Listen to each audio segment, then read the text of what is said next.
So a parcel's arrived this morning, and inside is a Nintendo Game Boy, and the description states Nintendo Game Boy original, spares, does not power up and has yellowed.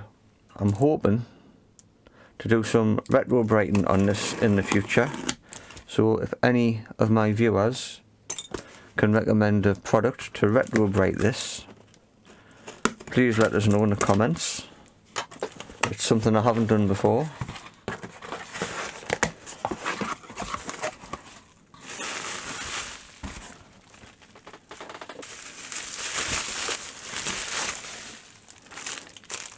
Wow, that's the yellowest Game Boy I've seen. That is almost a yellow Game Boy. We'll call that nicotine brown. It doesn't smell of nicotine, so it's just off the sun. Although I'm having a smell and I'm not quite sure. So that button, those buttons don't feel right. Battery contacts, lots of corrosion in there at the bottom, but they don't look too bad. Top ones, the important ones, look okay. We'll try this mains first.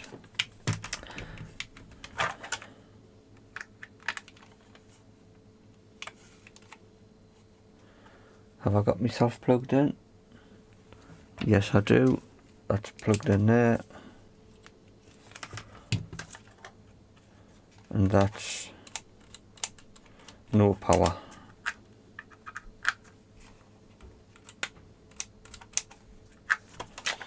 I'll quickly try the batteries.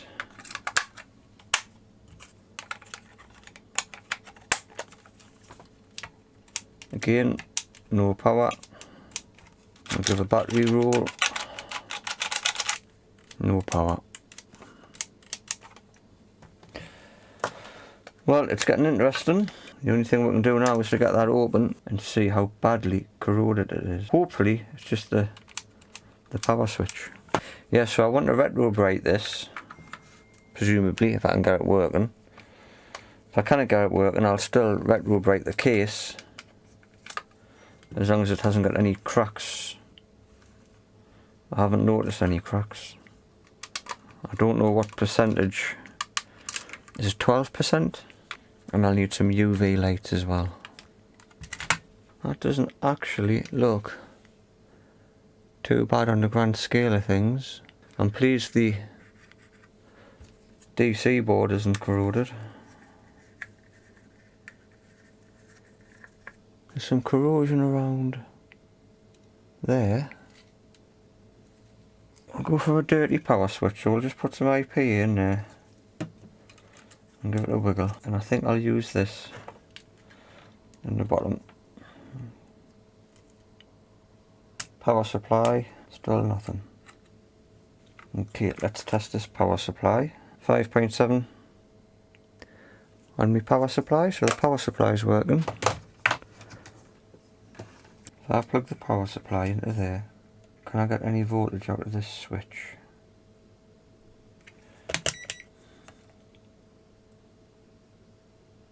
I'm not getting anything there. I think this terminal might be... That doesn't look... There's no there's nothing in there. There's no centre pin. This terminal's faulty. Now if that's faulty, I'm wondering if the power from the battery runs through there and then goes up here to the switch, which is why it's not powering on. That's an interesting one. I've never seen that before.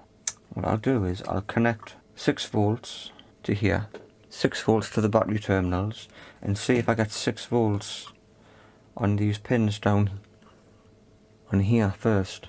There you go, I do. 6 volts comes down. It's jumping about. I think 6 volts coming down, but I think it then goes back up to the switch. Let's try the power supply. I might be wrong about this, so I will put the screen back on and hook the power supply back up. Yeah, I'm still not getting anything. Okay, so I'm a complete idiot, because the bottom is the headphone jack, and the side one, with the pin, is the power supply. If I plug the power supply in to the correct one, I can use the switch to turn the Game Boy on, and it'll load a game. And if I connect the batteries up, plug my power supply on, it won't turn on. What I have to do, I have to leave the switch on, switch my power supply off, and switch my power supply back on. And that's the only way it'll turn on with the batteries, through the battery terminals I should say. If I turn this off at the switch, it won't come back on. I think it's a switch problem. I'm going to drop some contact cleaner in that switch. In fact, I'll put some vinegar in there, and I'll let some vinegar sit in there for a bit.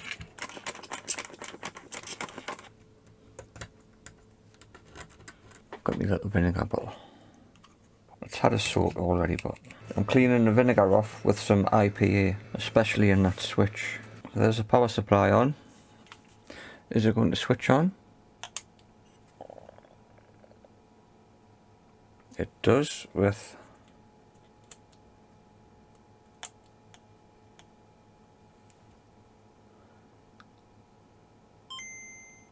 Yes. I think there's some corrosion in that switch. So it is definitely a switch issue. Let's have a look at the solder points. I think I'm going to take the switch off and I'm going to soak it in vinegar for a longer period. There we go. I'm not going to open that up. I am going to let it soak in some vinegar for a few hours and then some IPA for a bit. I have some replacement battery connectors on order, I think, if I remember rightly, from China, but we'll see if we can give them a clean up and save them first. There's a lot of leftover battery spit in the bottom of the console here. I'm just going to put a bit of vinegar on, and you can see how good the vinegar is, bubbling away there. Once the bubbles die off, you need to put a little bit more vinegar on, so the battery acid and the vinegar must neutralise each other. So this is the cleaned switch. I'm going to pop this back on. Make sure that's sitting nice and flush.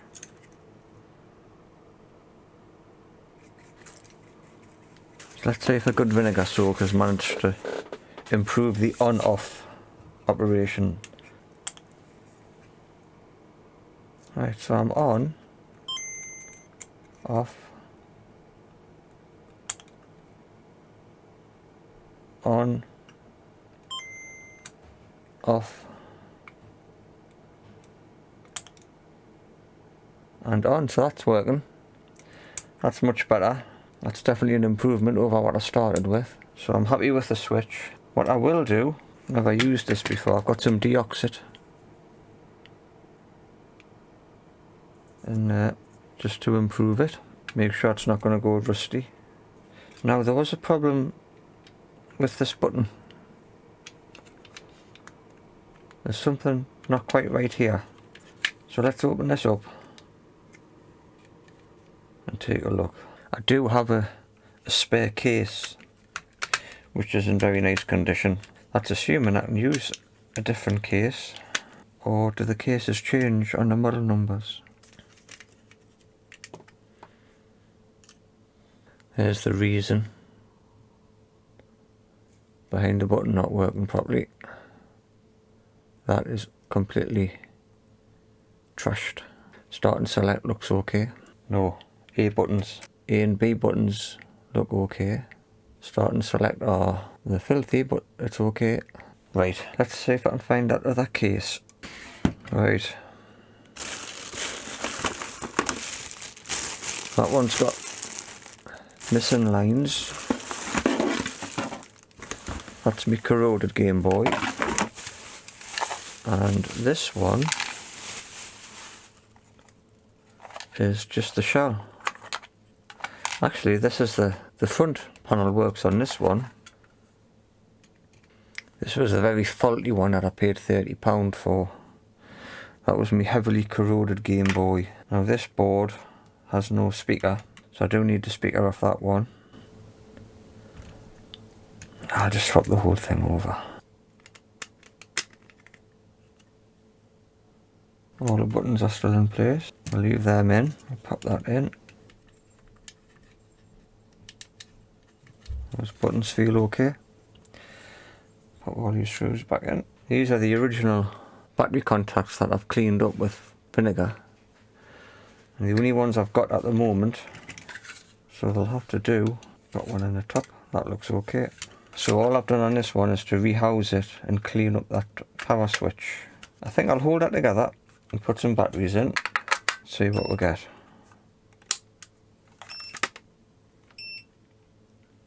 Yep.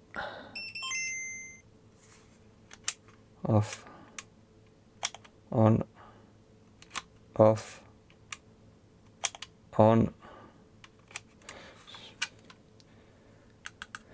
Game, Tetris, on. Brilliant. There's the up and downs working.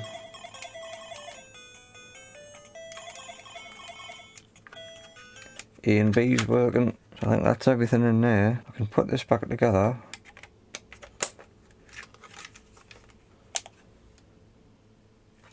So that one has a V-shell and a cleaned power switch, and that's good to go. Screen looks okay, no missing lines. Volume. The volume's nice and tight, that's working nice. And the contrast wheel. Obviously that's working also. So that's complete. All that needs is, to make that really nice, is it needs some new battery contacts in the bottom there. And that's done. The leftover case needs a new screen protector. That one just fell out. And I'm going to try and retro bright this. So if you know of a UK product that's easy to get hold of, let us know in the comment section and I'll pick some up. I've got an old PlayStation. There it is, PlayStation memory card. Look at the difference. The bottom's fine. That's obviously been left in the console. It's ridiculous how bad that is. So that's it. How much did I pay for this? How much did I pay for it? Let's have a look. It does not power up and has yellowed. Now I've cheated on the yellowing because I've just done a shell swap. But I paid £19.99 with £3.35 postage. Just say £24. So that's not bad. Quite enjoyed that. So thanks for watching, and we've got some retro writing coming up in the next video or whatever, whenever I get around to doing that. So thank you for watching. If you've enjoyed the video, give us a thumbs up, and I will see you in the next one. Thanks for watching.